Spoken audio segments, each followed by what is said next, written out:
Muito bem, o governo federal recuou e decidiu revogar a norma da Receita Federal sobre monitoramento das movimentações financeiras, incluindo o Pix e outros meios como o cartão de crédito, após a repercussão negativa e uma onda de notícias falsas. O destaque do André Anelli.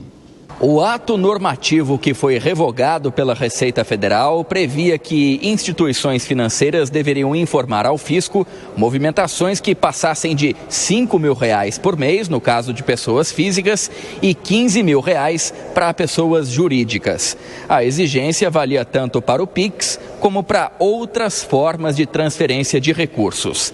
Antes, apenas bancos tradicionais eram obrigados a informar os dados. A mudança foi anunciada pelo secretário da Receita Federal, Robson Barreirinhas, por conta das notícias falsas que diziam que o Pix seria taxado pelo governo federal.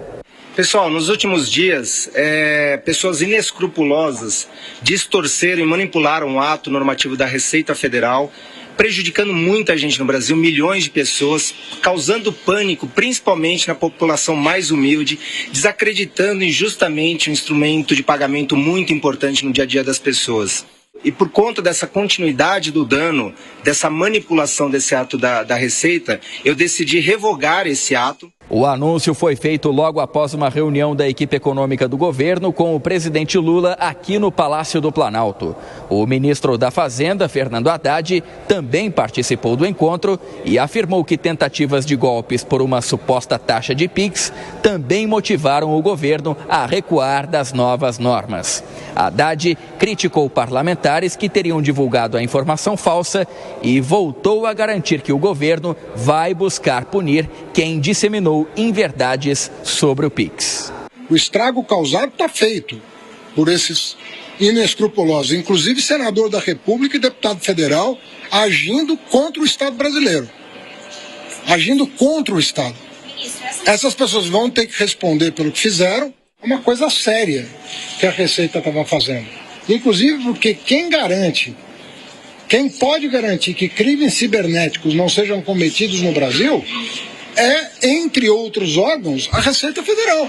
Haddad também adiantou que o governo vai editar uma medida provisória para garantir que o Pix não será taxado. Uma medida provisória que reforça os princípios tanto da não oneração, da gratuidade do uso do Pix, quanto de todas as cláusulas de sigilo bancário em torno do Pix. E praticamente equipara o pagamento em Pix ao pagamento em dinheiro. Ou seja, o que você cobra em dinheiro, você vai poder cobrar em Pix. Você não vai poder cobrar a mais.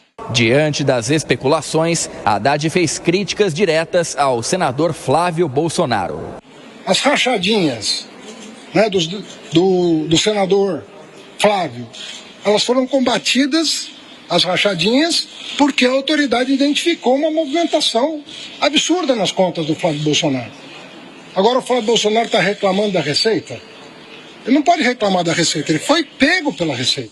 O senador rebateu as declarações de Haddad, a quem acusou de fazer fake news.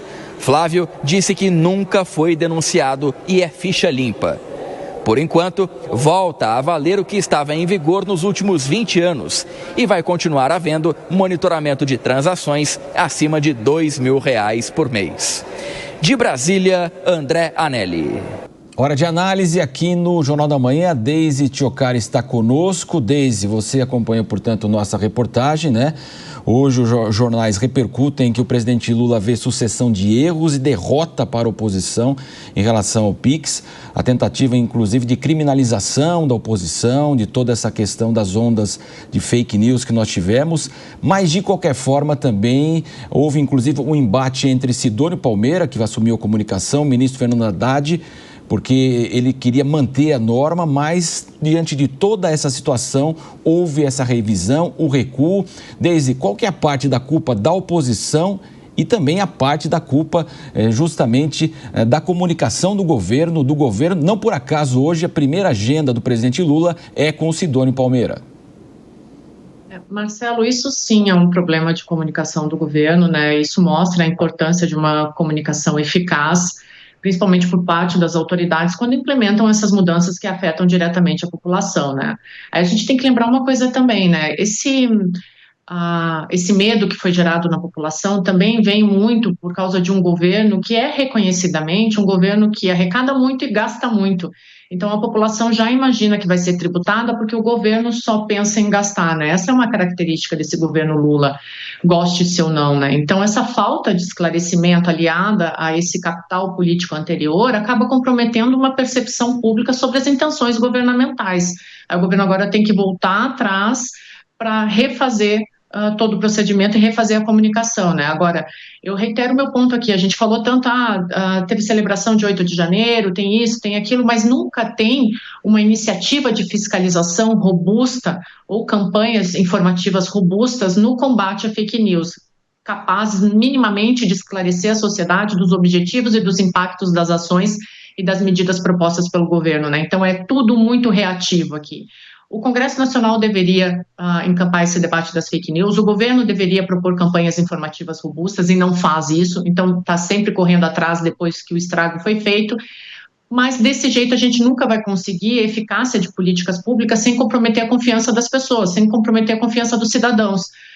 Justamente nesses instrumentos financeiros que facilitam o cotidiano, mas por falta de uma percepção pública melhor sobre o governo, agora impulsionam todo esse desenfreamento em torno de fake news. Então, eu reitero a minha posição aqui. A gente teve em dezembro uma fake news que abalou o mercado financeiro em relação ao Galípolo, a gente vê isso acontecendo de novo, mas o governo não encampa medidas robustas para combater isso, sempre reage depois do que acontece. A gente vai continuar vendo esse tipo de coisa acontecendo, pelo menos até o período eleitoral.